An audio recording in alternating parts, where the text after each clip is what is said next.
Ya, maka bukan takwa namanya jika seseorang meskipun dia melakukan puasa di bulan Ramadan, meskipun dia salat, meskipun dia berhaji misalnya, tapi dia masih tidak meninggalkan, tapi dia masih terus melakukan berbagai kemaksiatan-kemaksiatan.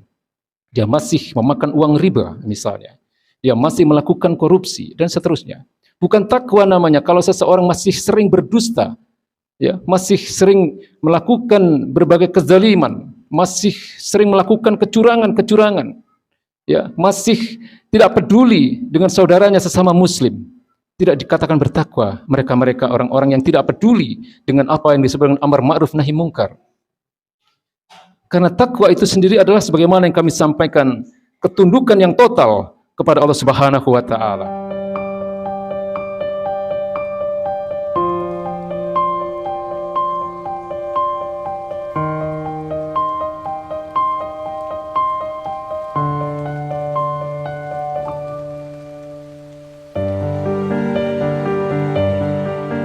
Salawat dan salam senantiasa tercurahkan bagi junjungan kita yang mulia, baginda Nabi besar Muhammad sallallahu alaihi wasallam serta seluruh keluarganya, para sahabatnya dan para pengikutnya. Dan semoga kita semua yang hadir pada siang hari ini di masjid yang mulia ini, di masjid yang kita cintai ini, dalam rangka menjalankan kewajiban kita sebagai kaum muslimin, yaitu melaksanakan salat Jum'ah berjamaah. Semoga Allah golongkan kita menjadi bagian dari umat beliau yang senantiasa istiqomah di dalam menegakkan sunnah-sunnahnya. Karena dengan menegakkan sunnah-sunnah beliau itulah insya Allah kita akan menjadi bagian dari umat beliau yang akan mendapatkan syafaatnya di yaumil akhir nanti. Amin ya rabbal alamin. Lalu dari mimbar yang mulia ini pula Al-Fakir berwasiat, marilah kita senantiasa tingkatkan ketakwaan kita kepada Allah Subhanahu wa taala. Takwa adalah intitsalu awamirillahi wa jatinabu nawahihi. Takwa adalah menjalankan segala perintah Allah dan menjauhi segala larangannya. Hadirin ma'asyiral muslimin yang dirahmati Allah Subhanahu wa taala. Insyaallah hari ini adalah Jumat terakhir sebelum datangnya bulan Ramadan pada tahun 1445 Hijriah ini. Maka yang dilakukan oleh para sahabat, mereka melakukan persiapan menghadapi bulan Ramadan itu jauh sebelum datangnya bulan Ramadan. Dalam sebuah kitab yang berjudul Lataiful Ma'arif disampaikan bahwa para sahabat itu melakukan persiapan menghadapi bulan Ramadan itu dilakukan 6 bulan sebelum datangnya bulan Ramadan. Di mana persiapan ini meliputi berbagai aspek. Yang pertama ada satu persiapan yang disebut dengan I'dadul Quwah, persiapan fisik. Jadi mereka benar-benar mempersiapkan fisik mereka agar jangan sampai ketika datang bulan Ramadan mereka jatuh sakit. Ya, mereka benar-benar mempersiapkan fisik mereka. Di samping memang fisik mereka sudah sangat-sangat kuat karena mereka terbiasa berjihad di jalan Allah Subhanahu wa taala. Kemudian yang kedua ada istilah idadul mal, persiapan dalam hal harta. Ya, jadi mereka mencari nafkah, ya, mengumpulkan harta dalam rangka mempersiapkan agar ketika memasuki bulan Ramadan mereka tidak lagi berpikir tentang nafkah bagi keluarganya. Mereka tidak lagi berpikir tentang logistik yang dipersiapkan dalam rumah tangganya karena sebelum Ramadan mereka sudah mempersiapkan itu. Ya. Kemudian ada persiapan yang disebut dengan idatul ilmi, persiapan dalam hal keilmuan. Mereka benar-benar mempelajari Islam, mempelajari fikih, khususnya adalah tentang persoalan puasa di bulan Ramadan ini. Mereka pelajari rukun dan syaratnya dan seterusnya. Karena apa? Karena ada satu hal yang dijanjikan oleh Allah Subhanahu wa taala, satu pintu surga yang disebut dengan Babur Rayyan, pintu Ar-Rayyan, pintu surga bagi orang-orang yang sukses dalam menjalankan puasa di bulan Ramadan ini. Itulah yang diinginkan oleh para sahabat dan insya Allah itulah juga yang kita inginkan agar kita minimal di dalam melaksanakan puasa di bulan Ramadan dan seluruh rangkaian ibadah di dalamnya benar-benar diniatkan semata-mata untuk mendapatkan ridha Allah Subhanahu wa taala agar kita digolongkan menjadi bagian dari orang-orang yang akan dimasukkan ke dalam jannahnya, yaitu melalui satu pintu surga yang disebut dengan Babur Rayyan, pintu Ar-Rayyan, pintu bagi mereka-mereka yang sukses di dalam menjalankan puasa di bulan Ramadan. Hadirin ma'asyiral muslimin yang dirahmati Allah Subhanahu wa taala. Bulan Ramadan adalah bulan yang bertabur pahala dan keberkahan. Maka bulan Ramadan disebut juga dengan Syahrul Mubarak, bulan yang penuh keberkahan. Karena di dalam bulan ini Allah Subhanahu wa taala menjanjikan pelipat gandaan pahala. Pahala ibadah-ibadah fardu dilipat gandakan sampai 70 kali. Lalu pahala ibadah-ibadah sunnah Allah lipat gandakan, disamakan dengan ibadah fardu. Bulan Ramadan disebut juga dengan Syahrul Quran, karena di dalam bulan ini diturunkan Al-Quranul Karim.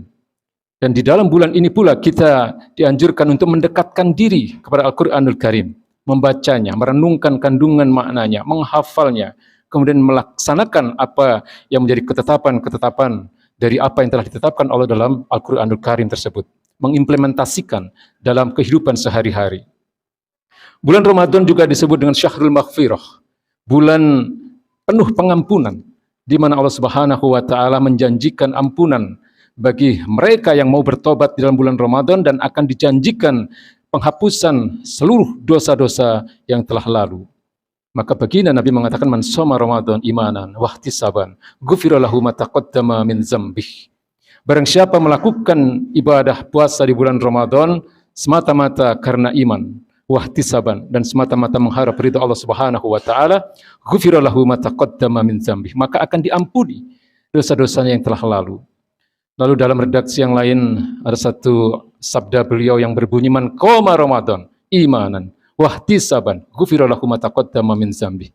Barang siapa menegakkan malam-malam Ramadan imanan, semata-mata karena iman, wahtisaban, semata-mata karena mengharap ridha Allah Subhanahu wa taala, ghufira lahu ma taqaddama min dzambih, maka Allah akan ampuni dosa-dosanya yang telah lalu. Dan di dalam Ramadan sendiri kita tahu ada satu malam yang luar biasa yang disebut dengan Lailatul Qadar, malam penuh kemuliaan, di mana siapapun yang mendapatkan kebaikan dari Allah Subhanahu wa taala karena pada malam itu mereka melakukan taqarrub, mereka mendekatkan diri kepada Allah Subhanahu wa taala, dijanjikan pahala yang disebut di dalam Suratul Qadar sebagai khairu min alfi syahr, lebih baik daripada 1000 bulan. Bukan sama dengan 1000 bulan, tapi khair. Khair itu artinya lebih baik. Khairu min alfi syahr, lebih baik daripada 1000 bulan. Bisa jadi disamakan dengan 5000 bulan, bisa jadi disamakan dengan 10.000 bulan, dan seterusnya, tergantung kualitas masing-masing dalam hal keimanan maupun kualitas ibadah mereka. Hadirin ma'asyiral muslimin yang dirahmati Allah Subhanahu wa taala, maka penting bagi kita untuk memahami makna la'allakum tattaqun, ya, agar kalian bertakwa, yang menjadi akhir dari ayat tentang dalil wajibnya kita menjalankan ibadah puasa di bulan Ramadan, yaitu surat Al-Baqarah ayat 183. Ya ayyuhalladzina amanu kutiba alaikumusiyam kama kutiba alal ladzina min qablikum la'allakum tattaqun. Ya, hai orang-orang beriman, diwajibkan atas kalian berpuasa sebagaimana telah diwajibkan kepada orang-orang sebelum kalian, la'allakum tattaqun, agar kalian bertakwa. Maka makna takwa itu sendiri harus kita benar-benar pahami. Kalau kita lihat di dalam Al-Quranul Karim, ataupun di dalam hadis, ataupun penjelasan para ulama, bermacam-macam makna takwa itu. Tapi makna yang paling umum, makna yang kemudian menjadi kesepakatan seluruh ulama, takwa itu adalah imtitsalu awamirillahi wa jtinabun nawahihi. Takwa adalah menjalankan segala perintah Allah dan menjauhi segala larangannya. Maka Nabi berpesan kepada sahabat Nabi yang mulia, yaitu Mu'adz bin Jabal radhiyallahu anhu, ketika sahabat Nabi yang mulia ini diutus oleh baginda Nabi ke Yaman dalam rangka melakukan misi dakwahnya, ya, dalam rangka menyelesaikan dan mengurusi umat di Yaman. Beliau katakan kepada Mu'adz bin Jabal, ittaqillah haitsuma kunta. Ya Mu'adz, bertakwalah engkau dimanapun engkau berada. Memang frasa haitsuma kunta ini maknanya adalah dimanapun engkau berada. Tapi kemudian dijelaskan oleh para ulama bahwa makna ittaqillah haitsuma kunta itu bukan hanya menyangkut persoalan tempat. Ya, jadi makna dari ittaqillah haitsuma kunta, bertakwalah engkau ya Mu'adz, ya, dimanapun engkau berada, dan di masa apapun, dalam waktu kapanpun, dan dalam kondisi apapun. Inilah sebenarnya takwa yang hakiki. Takwa yang tidak bergantung kepada waktu, takwa yang tidak bergantung kepada tempat, dan takwa yang tidak bergantung kepada kondisi. Karena takwa itu sendiri sebenarnya adalah ketundukan yang total. Takwa adalah totalitas ketaatan kepada Allah Subhanahu wa taala. Bukan hanya dalam persoalan ibadah, bukan hanya dalam persoalan-persoalan yang terkait dengan perintah-perintah Allah Subhanahu wa taala. Tetapi takwa itu juga terkait dengan berbagai persoalan-persoalan muamalah. Ya, seseorang yang bertakwa, dia akan melakukan berbagai aktivitas muamalahnya dengan merasa adanya keterikatan dengan hukum-hukum Allah Subhanahu wa taala. Baik di dalam persoalan ekonomi, baik dalam persoalan hukum, baik dalam persoalan sosial kemasyarakatan, baik dalam persoalan politik kenegaraan dan seterusnya. Semuanya ada dalam koridor ketaatan kepada Allah Subhanahu wa taala. Inilah yang disebut dengan takwa yang hakiki, takwa yang sempurna, takwa yang paripurna. Ya, maka bukan takwa namanya jika seseorang meskipun dia melakukan puasa di bulan Ramadan, meskipun dia salat, meskipun dia berhaji misalnya, tapi dia masih tidak meninggalkan, tapi dia masih terus melakukan berbagai kemaksiatan-kemaksiatan. Dia masih memakan uang riba misalnya, dia masih melakukan korupsi dan seterusnya. Bukan takwa namanya kalau seseorang masih sering berdusta, ya, masih sering melakukan berbagai kezaliman, masih sering melakukan kecurangan-kecurangan, ya, masih tidak peduli dengan saudaranya sesama muslim. Tidak dikatakan bertakwa mereka-mereka orang-orang yang tidak peduli dengan apa yang disebut dengan amar ma'ruf nahi mungkar. Karena takwa itu sendiri adalah sebagaimana yang kami sampaikan, ketundukan yang total kepada Allah Subhanahu wa taala. Takwa bukan hanya terkait dengan menjalankan perintah Allah Subhanahu wa taala, tapi takwa juga mengandung pengertian ketaatan untuk meninggalkan larangan-larangan Allah Subhanahu wa taala. Maka di dalam surat Al-Baqarah ayat 21, Allah Subhanahu wa taala berfirman tentang makna ketakwaan ini yang menyangkut seluruh bentuk ibadah, menyangkut seluruh bentuk ketaatan kepada Allah Subhanahu wa taala, baik dalam persoalan ibadah ritual, baik di dalam persoalan ibadah-ibadah yang disebut dengan ibadah hablum minan nas, ibadah-ibadah muamalah, maupun ikhtiar untuk meninggalkan seluruh larangan-larangan Allah Subhanahu wa taala. Allah Subhanahu wa taala berfirman, "Ya ayyuhan nas, ubudu rabbakumul ladzi khalaqakumul ladzina min qablikum la'allakum tattaqun."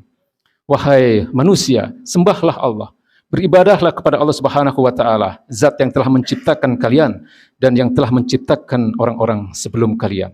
La'allakum tattaqun, agar kalian menjadi orang-orang yang bertakwa. Jadi jelas bahwa tidak cukup meraih takwa hanya dengan puasa di bulan Ramadan. Tidak cukup meraih takwa hanya melakukan ibadah, hanya melakukan keseriusan di dalam melaksanakan ketaatan kepada Allah Subhanahu wa taala hanya di bulan-bulan Ramadan. Tapi ketakwaan yang hakiki, ketakwaan yang sesungguhnya di hadapan Allah Subhanahu wa taala adalah ketundukan yang total di segala waktu, di segala tempat dan di segala kondisi.